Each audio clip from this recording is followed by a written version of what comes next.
ఎంఎంను గెలిపిస్తే తెలంగాణ మాదిరిగా బిహార్లోనూ మైనారిటీ సంక్షేమం అమలు. బిహార్ ఎన్నికల ప్రచారంలో ఎంఎం కరీంనగర్ అధ్యక్షుడు గులాం అహ్మద్ హుస్సేన్. కరీంనగర్, అక్టోబర్ 28. ముస్లిం, మైనారిటీ వర్గాల సంక్షేమంలో తెలంగాణ మాదిరిగా బిహార్ను అగ్రభాగాన నిలిపేందుకు బారిస్టర్ అసదుద్దీన్ ఓవైసీ ప్రత్యేక చొరవ తీసుకుంటారని ఎంఎం కరీంనగర్ అధ్యక్షుడు సయ్యద్ గులాం అహ్మద్ హుస్సేన్ బిహార్లోని సీమాంచల్ ప్రజలకు పిలుపునిచ్చారు. మంగళవారం ఎంఎం అధినేత బారిస్టర్ అసదుద్దీన్ ఓవైసీ ఆదేశాల మేరకు బిహార్లోని కిషన్గంజ్ అసెంబ్లీ నియోజకవర్గ అభ్యర్థి శంస్ అగాజ్ తరపున ఎన్నికల ప్రచారం నిర్వహించారు. కిషన్గంజ్ పరిధిలోని మోతిహార పంచాయతీ తాలూకా, హలమాల పంచాయతీ, బైర్బన్నా పంచాయతీల పరిధిలో జిహెచ్ఎంసీ కార్పొరేటర్లు ఫర్హాన్, డాక్టర్ ఖాసీంలతో ఎన్నికల ప్రచారం నిర్వహించారు. ఎంఎం ఎమ్మెల్యేలను గెలిపిస్తే తెలంగాణలో అమలవుతున్న మైనార్టీ సంక్షేమ పథకాలను బీహార్లోనూ ప్రవేశపెట్టేలా రాష్ట్ర ప్రభుత్వంపై ఒత్తిడి తీసుకొస్తారని చెప్పారు.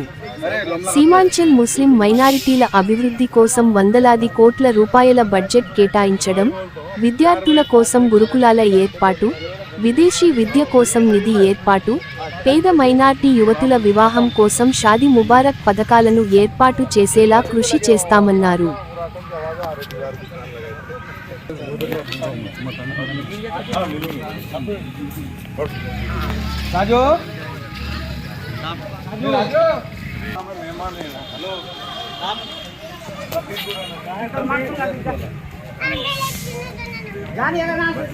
सेम आते फोटो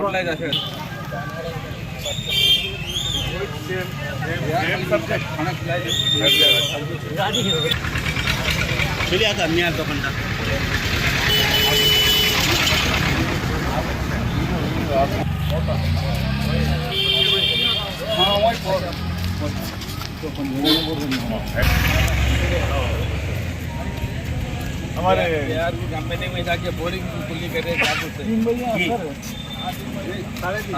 भाई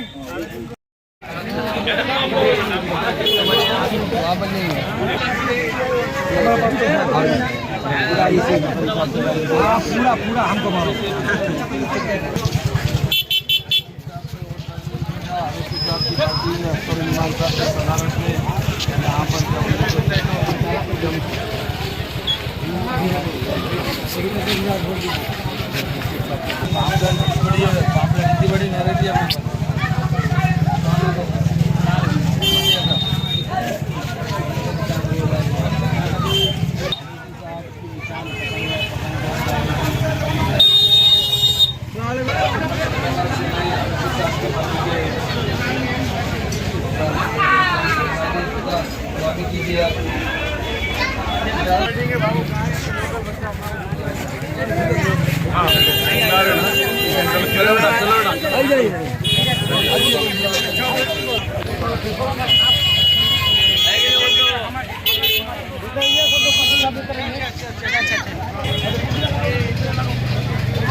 बड़ी अवेसी है मैम अगर बस हुई चलो ये बच्चे बेटे साइकिल दे हेलो बेटे तुम लोग क्या ये तो सब ठीक है ना कहाँ पर बैठेंगे बाबा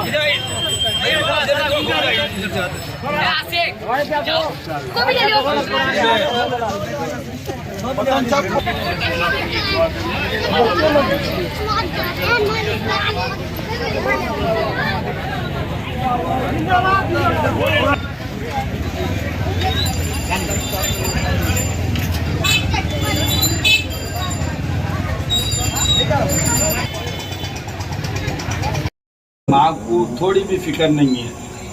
1,16,100 रुपये शादी मुबारक के फौरी शादी में दिया जाता है। ये कहाँ पर भी पूरे देश में नहीं है।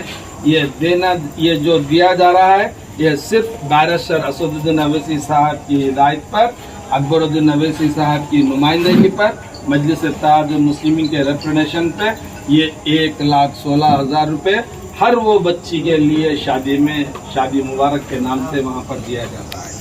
1,000 से लेके अगर 10 लाख का भी इलाज हो रहा तो वहाँ पर आरोग्यश्री के नाम पर मजलिस इत्तेहादुल मुस्लिमीन की नुमाइंदगी पर 1 रुपया भी लगाने की जरूरत नहीं है। कौन सा भी अगर ऑपरेशन है तो मजलिस इत्तेहादुल मुस्लिमीन की नुमाइंदगी पर लाखों का ऑपरेशन फ्री होता है वहाँ पर। एक अगर बच्चा आज से 20 साल पहले अगर कोई घर वाले अपने बच्चों को डॉक्टर या इंजीनियर बनाना है तो बहुत कुछ सोचना पड़ता था, उन लोग के प्रॉपर्टियाँ बेच देना पड़ता था, बैंकों से लोना लेना पड़ता था, सूदी कर्जे लेकर बच्चों को डॉक्टर इंजीनियर बनाना पड़ता था। आज अल्हम्दुलिल्लाह एक पंचर बनाने वाले के घर में भी डॉक्टर इंजीनियर बन रहा है। तेलंगाना में मौत की बंडी पे बेहोश बेचने वाले का भी बच्चा डॉक्टर इंजीनियर बन रहा है। इमाम और मौजन का बच्चा भी डॉक्टर इंजीनियर बन रहा। तो ये सिर्फ मेहनत और कोशिश मजलिस इत्तेहादुल मुस्लिमीन की है। तो आप लोग भी यहाँ पर अगर मजलिस इत्तेहादुल मुस्लिमीन को ताकतवर बना लेंगे तो इंशाअल्लाह जिस तरह तेलंगाना में तरक्याती काम हो यहाँ पर भी होंगे। आप लोग को करना यह है कि हर बूथ पे अब हम बैठकर जो भी प्लान बनाएंगे इंशाअल्लाह, जैसे कि डॉक्टर साहब बता रहे थे कि हर एक वोटर के पास हर घर पे हम 3-3 बार जाना है, वो जाना ज़रूरी है। और हम पूरे मिलकर एक प्लानिंग के साथ अगर इलेक्शन लड़ेंगे तो इंशाअल्लाह जीत यकीनन यहाँ पर हमारी मजलिस इत्तेहादुल मुस्लिमीन की रहेंगी। और यहाँ के जो भी कैंडिडेट है मजलिस इत्तेहादुल मुस्लिमीन के तमाम बिहार में जहाँ भी बैरिस्टर असदुद्दीन अवैसी साहब ने टिकट दिए वहाँ पर पूरे कैंडिडेट्स जीतेंगे। यहाँ पर शम्स आगा का जो भी तारुफ कराना हमारे बस की बात नहीं है। यहाँ के आप खुद जानते हैं, उनके वालिद साहब को भी जानते हैं, उनको भी जानते हैं। अभी थोड़ी देर पहले हमारे सदर साहब ने कहे कि एक फेसबुक में एक शख्स ने ऐसा मजलिस वालों को मार के भगाओ बोलने वाली जो बात कह रहे हैं, उनके सियासी बात का जितना हक है देश में मजलिस इत्तेहादुल मुस्लिमीन का भी हक है और हमारा तुम्हारा भी हक है। वो बंदर भपकियों से हम डरने की जरूरत नहीं है। वैसे भपकियों को अगर ख़त्म करना है तो मजलिस इत्तेहादुल मुस्लिमीन को 11 तारीख के दिन ज़्यादा से ज़्यादा वोट दिलाकर भारी अक्सरियत से हमारे कैंडिडेट्स को जिता लेना ज़रूरी है। ये जितने भी 347 बुथ है वो बुथ के ताल्लुक से सरफराज साहब, डॉक्टर साहब, हम सब मिलकर बैठ कर इंशाअल्लाह अख्तर इल्मान साहब भी है और जैसे कि यहाँ की सरजमीन पर वो इससे पहले भी MLA थे अख्तर इल्मान साहब, जबकि पीरियड में तरक्याती काम क्या हुआ क्या नहीं हुआ आप देख सकते हैं। जब मजलिस इत्तेहादुल मुस्लिमीन के MLA बनकर उन्होंने जाने के बाद अब जैसा बताए हजारों करोड़ के गलतों काम हुए। अगर आप एक से बढ़ के MLA को लेके जाएंगे तो इंशाअल्लाह यहाँ पर